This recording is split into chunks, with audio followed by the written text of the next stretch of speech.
दोस्तों, भारत और इंग्लैंड के बीच 5 मैचों की टेस्ट श्रृंखला का जो तीसरा मुकाबला लॉर्ड्स में खेला जा रहा है, उसके दूसरे दिन का खेला समाप्त हुआ और खेल समाप्त होते-होते जो स्कोर निकल के आया है, उसमें कहीं न कहीं दोस्तों इंग्लैंड जो है, वो बढ़त लेता हुआ दिखाई दे रहा है और जो भारतीय टीम है, वो थोड़ी बहुत दबाव में नज़र आ रही है। आज का दिन का खेल खत्म होने तक भारतीय टीम ने दोस्तों 145 रन बना दिए 3 विकेटों के नुकसान पे और वो अभी भी इंग्लैंड से 242 रनों से पीछे हैं। इंग्लैंड ने पहली पारी में 387 रन बना दिए थे, जिसमें जेमी स्मिथ और ब्रायडन कार्स की एक इंपॉर्टेंट पार्टनरशिप लगी। उसके चलते इंग्लैंड वहां तक पहुंचा। जसप्रीत बुमराह का पंजा भी आया, उन्होंने 5 विकेट चटकाए, आउटस्टैंडिंग बॉलिंग परफॉर्मेंस दी, लेकिन उसके बावजूद भी इंग्लैंड 387 बनाने में कामयाब रहा।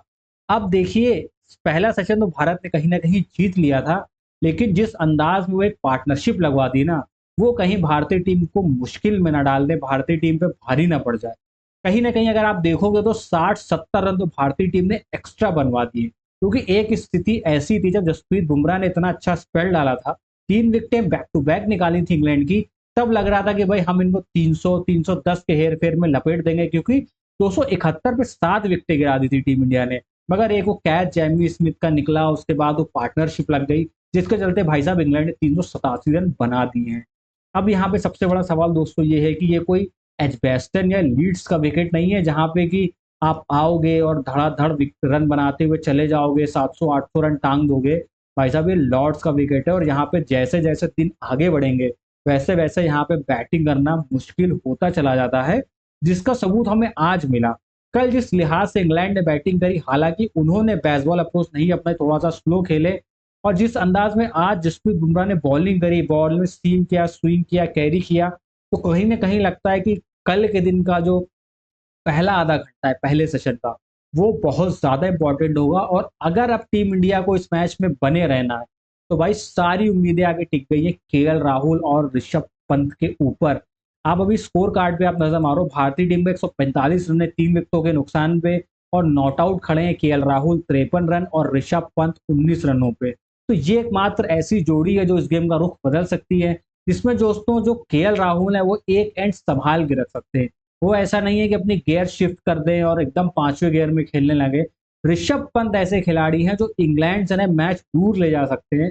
तो कल के दिन पे दोस्तों इंग्लैंड का जो पहला मतलब प्लान रहेगा, उनका पहला टारगेट रहेगा, वो केएल राहुल नहीं रहेंगे, वो रहेंगे दोस्तों ऋषभ पंत। वो पूरी कोशिश करेंगे कि कल के दिन पे वो ऋषभ पंत की विकेट लें, क्योंकि अगर ऋषभ पंत वो आधा घंटा सर्वाइव कर गए और उसके बाद 1 या डेढ़ सेशन वो बैटिंग कर गए, तो ये जो 242 रन पीछे है ना, ये मार्जिन कब चुटकियों में कम हो जाएगा और इंग्लैंड की टीम फ्रंट फ्रंट सीट पे है, जो ड्राइविंग सीट पे है, उससे कब वो बैकफुट पे आ जाएगी, बैक सीट पे आ जाएगी, ये उनको भी पता नहीं चलेगा। तो ये चीज पे सबसे बड़ा कंसर्न इंग्लैंड के दिमाग में रहेगा कि भाई ऋषभ पंत की विकेट लो, क्योंकि वो एकमात्र ऐसे प्लेयर है जो इन टीम के लिए सबसे बड़े थ्रेट हैं। हालांकि बैटिंग हमारे पास है, फिर चाहे आप नीतीश कुमार रेड्डी की बात कर लो, आप रविंद्र जडेजा की बात कर लो जिन्होंने अच्छी बैटिंग करी है थ्रू आउट द टूर्नामेंट, या फिर आप वॉशिंगटन सुंदर की बात कर लो जिन्होंने पिछले मैच में बहुमूल्य 42 रनों का योगदान दिया था।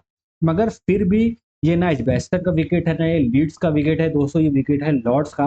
और जैसे जैसे दिन आगे बढ़ेंगे, वैसे वैसे यहाँ पे बॉलर्स को ज्यादा मदद मिलेगी और बैट्समैनों के लिए दिक्कत बढ़ती चली जाएगी। एक चीज और है कि भाई टीम इंडिया के लिए ना जितने ज्यादा रन इस इनिंग में बनाएंगे, उतना उनको बेनिफिट होने वाला है, क्योंकि चौथे इनिंग में ना बैटिंग टीम इंडिया को करनी है। जो भी टारगेट इंग्लैंड हमको सेट करके देगा, वो चेस हमको ही करना है। और जिस हिसाब से विकेट के सूरत हाल चल रहे हैं, दिन गुजरने के साथ विकेट अपना रंग बदल रही है, अपना तरीका बदल रही है, पेस और बाउंस में वेरिएशन आ रहा है। तो चौथी इनिंग में भाई साहब यहाँ अगर इंग्लैंड 200 सवा 200 का भी टारगेट हमको देता है, तो हो सकता है कि वो टारगेट चेस करने में भी हमारे दोस्तों लाले पड़ जाएं, पसीने छूट जाएं।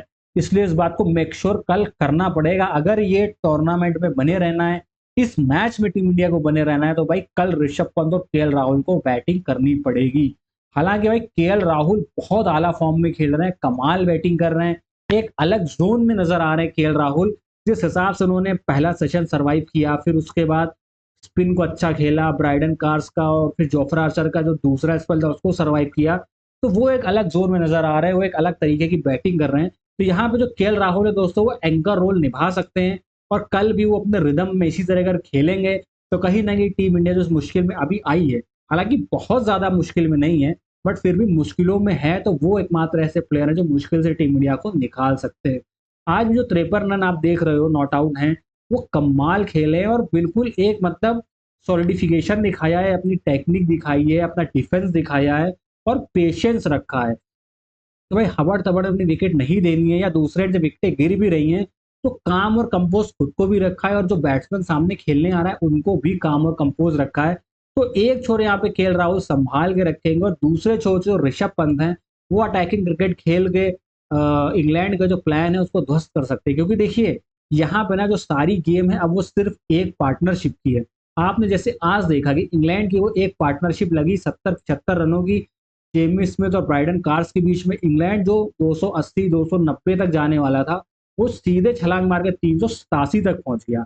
हालांकि लॉर्ड्स के मैदान में 387 अक्सर बनते नहीं है, बहुत बड़ा टारगेट है ये देखा जाए। तो उस लिहाज से जैसी कंडीशंस थी, जैसी बॉल आ रही थी, स्विंग हो रहा था, उस लिहाज से मैं अभी भी ये कहूंगा कि टीम इंडिया थोड़ी बेटर पोजीशन में है। इंग्लैंड से बेटर पोजीशन में नहीं, बट फिर भी हल्की फुल्की बेटर पोजीशन में तो टीम इंडिया है कि विकेटें सिर्फ 3 खोई हैं, 142 रन हमने बोर्ड पे लगा भी दिए हैं। तो कहीं ना कहीं थोड़ा बहुत तो हमने अच्छा बैटिंग का प्रदर्शन किया है, 145 रन हमने बोर्ड पे लगा दिए, तो थोड़ा बहुत बैटिंग का अच्छा प्रदर्शन तो दोस्तों हमने किया है। दूसरी तरफ अगर आप देखोगे भाई टीम इंडिया की बॉलिंग की अगर आप बात करोगे, आज जो दूसरे दिन का खेल शुरू हुआ तो हमें लग रहा था भाई जो रूट अच्छे रिदम में चल रहे हैं, कहीं ना कहीं हो सकता है कि इंग्लैंड को एडवांटेज यहाँ से मिल सकता है। तो जसप्रीत बुमराह क्या कमाल का स्पेल डाला है जसप्रीत बुमराह ने। मतलब कल हम लोग इसी चैनल पे बात कर रहे थे, अपने वीडियो में भी मैंने कहा था कि लीड्स टेस्ट मैच की सेकंड इनिंग देख लो, उसमें जसप्रीत बुमराह इतने ज्यादा इफेक्टिव नजर नहीं आए थे।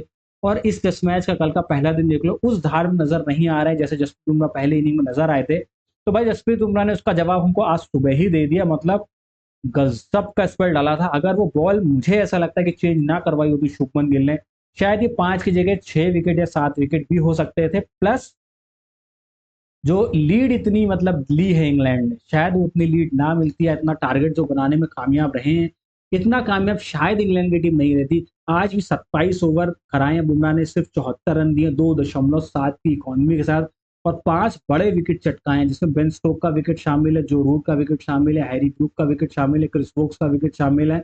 तो मतलब चारों खाने चित कर दिया था इंग्लैंड की पूरी टीम को। बस वो एक पार्टनरशिप ने काम खराब कर दिया और जो 60-65 रन ज्यादा बन गए। तो अभी भी ऐसा नहीं है कि दिल्ली दूर निकल गया है, गाड़ी छूट चुकी है। अब लेकिन जो भी बात है घूम फिर के जो सारी बात है दोस्तों वो वापस से आगे टंग गई है ऋषभ पंत के ऊपर। वहीं अगर आप इंग्लैंड की बॉलिंग की बात करोगे तो इंग्लैंड ने भी खासी अच्छी बॉलिंग आज करी है। आप ये नहीं कह सकते कि इंग्लैंड बॉलिंग में कमतर पड़ा है। क्रिस वोक्स की बात करो, कहाँ क्रिस वोक्स की पिटाई लग रही थी, 4.3 इकॉनमी से रन दे रहे थे। यशस्वी जायसवाल ने तो पहले ही ओवर में 13 रन इनके ठोक दिए थे, लेकिन उसके बाद जो कमबैक किया है और बड़ी विकेट निकाल के ले गए हैं भाई क्रिस वोक्स। और वो विकेट दोस्तों प्राइज विकेट है शुभमन गिल की। कहीं ना कहीं विकेट भले क्रिस वोक्स को मिली है, लेकिन इसका श्रेय मैं जोफ्रा आर्चर को दूंगा, क्योंकि जो रिदम टोन सेट किया जोफ्रा आर्चर ने आज, यशस्वी जायसवाल का जब विकेट लिया पहले स्पेल में, उसके बाद जब शुभमन गिल बैटिंग करने आए थे तो दूसरा स्पेल भी जोफ्रा आर्चर लेके आए थे और उसने परेशान किया था शुभमन गिल को। शुभमन गिल रिदम में भी नहीं लग रहे थे। कहीं ना कहीं जोफ्रा आर्चर ने जिस लाइन लेंथ पे बॉल डाली थी उससे कहीं ना कहीं शुभमन गिल शेक हो गए थे। उसका अंदाजा आप इस बात से लगा सकते हो, जो जोफ्रा आर्चर का सेकंड स्पेल था उसके लास्ट ओवर की जो लास्ट 2 बॉलें थी उसमें एक बॉल पे तो लगभग शुभमन गिल ने जो टेनिस का फोरहैंड होता है ना वो तक मार दिया था हटके, और लास्ट जो बॉल थी उस पर भी लेग ग्लांस सा किया था, हवा में बॉल गई थी, जो कि टिपिकल शुभमन गिल के शॉट है नहीं। तो उसके बाद ही क्रिस वोक्स का ओवर आया और शुभमन गिल ने अपनी विकेट गंवा दी। और आज एक टैक्टिक्स में चेंज और किया इंग्लैंड ने कि भाई विकेट कीपर को आगे रखा है। फिर चाहे ऋषभ पंत की बैटिंग के दौरान देखोगे या फिर आप देखोगे शुभमन गिल की बैटिंग के दौरान, तो जेमी स्मिथ है वो समय समय पे आगे आ जा रहे हैं, समय समय पे पीछे चले जा रहे हैं।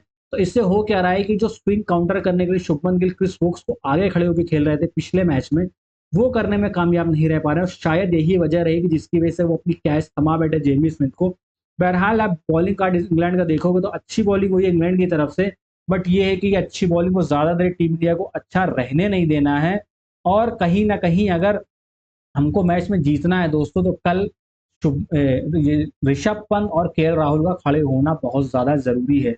अब अगर ये दोनों खड़े हो जाते हैं कल के दिन पे तो हम गेम में आ सकते हैं। और कोशिश इंडिया को ये करनी होगी, अगर टीम इंडिया मतलब क्या बोलते हैं कि कवर नहीं भी कर पाती, पूरे 242 हम नहीं भी बना पाते, कोशिश ये करनी होगी कि इंग्लैंड को 40-45 रन से ज़्यादा की लीड ना लेने दें, क्योंकि अगर 50 रन से ऊपर की लीड इंग्लैंड ले गया तो मैच में हमसे बहुत ज़्यादा आगे निकल जाएगा। और फिर सेकंड इनिंग में किस हिसाब की बॉलिंग हमारे बॉलर्स करते हैं उस चीज़ पे भी हमें फोकस रखना पड़ेगा, क्योंकि जिस अंदाज में आज इंडिया की बॉलिंग हुई है, अगर आप एक जसप्रीत बुमराह को अलग कर दें, उसके अलावा भाई निराश किया है, खासकर आकाशदीप ने तो खासा निराश किया है कि पिछले मैच में 10 विकेट उन्होंने लिया था, जिसके चलते उन्हें मोहम्मद सिराज की जगह न्यू बॉल भी दी गई थी, मगर वो पूरी तरह से इनइफेक्टिव नजर आए। 23 ओवर में 92 रन दिए, कोई विकेट हासिल नहीं करी। हालांकि मोहम्मद सिराज ने 2 विकेटें हासिल करी, थोड़ी सी रिदम पकड़ी है। बस ये रहेगा कि भाई सेकंड इनिंग में कहा जा रहा है कि स्पिनर्स को भी मदद मिलेगी, तो भाई रविंद्र जाडेजा और वॉशिंगटन सुंदर को भी हाथ आगे बढ़ाने पड़ेंगे और कंधे से कंधा मिलाना पड़ेगा। अब क्या होता है कल के दिन वो तो कल ही पता चलेगा। बस हम ये होप करेंगे कि शुभमन गिल और केएल राहुल के बल्ले से एक लंबी पार्टनरशिप आए और दोनों एक एक सेंचुरी मार दे तो मजा ही आ जाए। तो आप लोगों को दोस्तों क्या लगता है कि टीम इंडिया कल कितना बना पाएगी, लीड ले पाएगी इंग्लैंड से कि नहीं? हमें कमेंट बॉक्स में कमेंट करके जरूर बताइएगा। वीडियो पसंद आई है तो वीडियो को लाइक जरूर करिएगा, फैमिली फ्रेंड्स के साथ से शेयर जरूर करिएगा और सब्सक्राइब नहीं किया तो चैनल को सब्सक्राइब जरूर कर लीजिएगा। मिलते हैं दोस्तों अगले वीडियो में, तब तक के लिए नमस्कार, जय हिंद, बाय।